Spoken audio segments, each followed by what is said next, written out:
Michael Jackson గారు all of sudden ఒక రోజు మిడ్ నైట్ లేచి వాళ్ళ మేనేజర్కి ఏమో కాల్ చేసినట్టున్నారు. కాల్ చేసి ఇట్లా ఏదో ట్యూన్ వచ్చింది, అది కాస్మిక్ లో ఉంది, నేను ఇప్పుడు ఇమీడియట్ గా రికార్డ్ చేయాలి, రికార్డ్ చేయకపోతే నా కాంపిటీటర్ రికార్డ్ చేస్తాడు. He said that to his manager అంట. ఇది విన్న తర్వాత అనిపించింది అంటే అసలు జనరల్ గా మీ క్రియేటర్స్ మైండ్ లో ఆర్ ఆర్టిస్ట్ మైండ్ లో ఎలాంటివి తిరుగుతూ ఉంటాయి. సో మైకిల్ జాక్సన్ అన్న దాని మీనింగ్ ఏమై ఉంటుందంటే, ఈ 7 notes any true passionate genuine musician will never claim credit for the music that he creates అనేది నా ఫీలింగ్. మ్యూజిక్ మనకు రావాలి తప్ప మనం మ్యూజిక్ లాగలేము. ఇప్పటికీ నేను ఫీల్ అవుతుంటా, మనం చేసిన అన్ని పాటల్లో కూడా ఫ్రేజ్ బై ఫ్రేసో లేదా హాఫ్ ఫ్రేజ్ బై హాఫ్ ఫ్రేసో లేదా ఒక టేక్ ఆఫ్ ఏదో తీసుకునే ప్రతిదీ ఎక్కడో చోట ఉండే ఉంటుంది. పాడ్కాస్ట్ చూడలేకపోతున్న వాళ్ళ కోసం వెరీ క్యూరియస్ బైట్స్ అన్నింటిని తీసుకొచ్చి ఈ క్లిప్స్ ఛానల్లో వేస్తున్నాం. డూ సబ్స్క్రైబ్ రా టాక్స్ క్లిప్స్. సార్ ఇది because you particular follow Michael Jackson గారు లాట్ కాబట్టి I read it somewhere.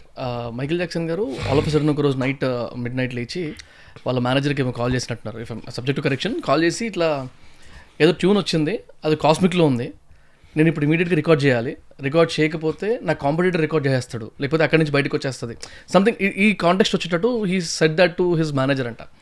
And this was చాలా అవైలబుల్ ఉండే బయట న్యూస్లో కానీ అక్కడిక్కడ when I was actually going through the articles and all.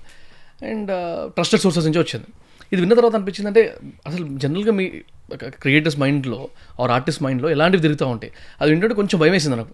అంటే వాట్ ఈస్ హిస్ థాట్, ఎక్కడ ఉంది, లైక్ నిద్రలో లేచి ఇలా చెప్పి and he did it seems. What is your thought on it? It makes lot of sense because Michael Jackson లాంటి ఒక genius అలా మాట అన్నారంటే అది కన్ఫర్మ్గా నిజమై ఉండొచ్చు. అంటే ఎందువల్ల నిజమంటున్నానంటే, ఫస్ట్ ఆఫ్ ఆల్ మ్యూజిక్ అనేది just 7 notes. It's permutation and combination. Like all the songs are permutation and combinations of these 7 notes, అంతే కదా. సో దీన్ని ఇటుపెట్టి దాన్ని అటుపెట్టి ఎన్ని వేల కోట్ల పాటలు ఉన్నాయి. మనం ఇంకా ఎన్న మ్యూజిక్లో ఇంతే మనం విన్నాం. ఇప్పటికి మీరు విన్న అన్ని పాటలు, మేము చేసిన అన్ని పాటలు కలిపి కూడా ఇంత కూడా ఉండవు. ఏది ఈ వరల్డ్లో ఉన్న మ్యూజిక్తో ఎన్ని కోట్ల సంవత్సరాలు, ఎన్ని వేల సంవత్సరాల నుంచి ఉంది మ్యూజిక్ అనేది. అంటే భూమి పుట్టినప్పటి నుంచి ఉంది కదా. వడబర్ పోనీ మ్యూజిక్ ఎప్పుడు ఫస్ట్ నాయిస్ అనేది ఎప్పుడు మ్యూజిక్గా ఫామ్ అయిందో అప్పటి నుంచి ఉంది కదా. అంటే ఎవడో ఎప్పుడో ఒక అడవిలో ఫస్ట్ పువ్వుని ఊదిన ఒక ఫ్లూట్ సౌండ్, బొంగులో అదేంటిది బ్యాంబూలోంచి ఊదిన గాలి సౌండ్ నుంచి కౌంట్ చేసుకున్నప్పుడు వరకు అసలు ఎన్ని యుగాలు గడిచినాయి. సో ఈ 7 notesలో ఎన్ని మారి ఉంటాయి.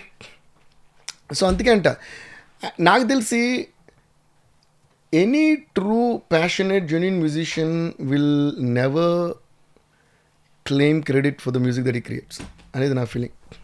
ఎందుకంటే మ్యూజిక్ అనేది ఒక బ్లెస్సింగ్లో ఫీల్ అవుతాం నిజంగా. మన మ్యూజిషియన్ అని ఫీల్ అయితే మ్యూజిక్ మనకు రావాలి తప్ప మనం మ్యూజిక్ లాగలేము. ఎందుకు చెప్తున్నానంటే, అలా లాగలిగితే ఎవ్రీడే మనం అదే బ్లాక్ బస్టర్ చేయగలగలగా. So we can't decide. అంటే ఈరోజు 9 గంటలకి పాట రెడీ చేస్తానని మనం చెప్పగలమా? లేదు కదా. సో దట్ మీన్స్ మ్యూజిక్ అదొక ఫీల్ నుంచి, ఒక మూడ్ నుంచి ఒక ఫామ్ అయినప్పుడు అది రావాలి మనకి.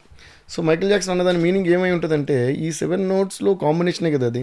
కాంబినేషన్లో ఈ ఐడియా అదే, ఒక రాగం తీసుకున్నా, ఒక స్కేల్ తీసుకున్నా, అదే కాంబినేషన్, అదే థాట్ ప్రాసెస్, ఆ కైండ్ ఆఫ్ ఫ్రీక్వెన్సీలో ఉన్న ఇంకొకరికి రాకూడదన్న గ్యారంటీ ఏంటి? రైట్ ఆ మీనింగ్లో he would have said that. So ఇప్పటికీ నేను ఫీల్ అవుతుంటా, మనం చేసిన అన్ని పాటల్లో కూడా ఫ్రేజ్ బై ఫ్రేసో లేదా హాఫ్ ఫ్రేజ్ బై హాఫ్ ఫ్రేసో లేదా ఒక టేక్ ఆఫ్ ఏదో తీసుకునే ప్రతిదీ ఎక్కడో చోట ఉండే ఉంటుంది. బట్ మళ్ళీ పర్మిటేషన్ అండ్ కాంబినేషన్లో ముందు ఆ ఫ్రేజ్, సెకండ్ ఈ ఫ్రేజ్, మధ్యలో ఈ ఫ్రేజ్ అలా మారడంలో కూడా మారి ఉండొచ్చు. ఎగ్జాక్ట్ మ్యాచ్ అవ్వకపోయింది. మనం లోకంలో ఉన్న పాటలన్నీ మనం వినలేం కదా. ఇన్ని యుగాలుగా ఉన్న పాటలని మనం వింటే, అరే ఈ ఫ్రేజ్ అక్కడ కూడా ఉంది, ఇలాంటి ఫ్రేజ్ అక్కడ కూడా ఉందని వెతుక్కోలేము. It's possible. So that's what I feel from what he said. Thank you for watching the clip. Full podcast చూడాలనుకుంటే కింద డిస్క్రిప్షన్లో లింక్ ఉంది, go watch it.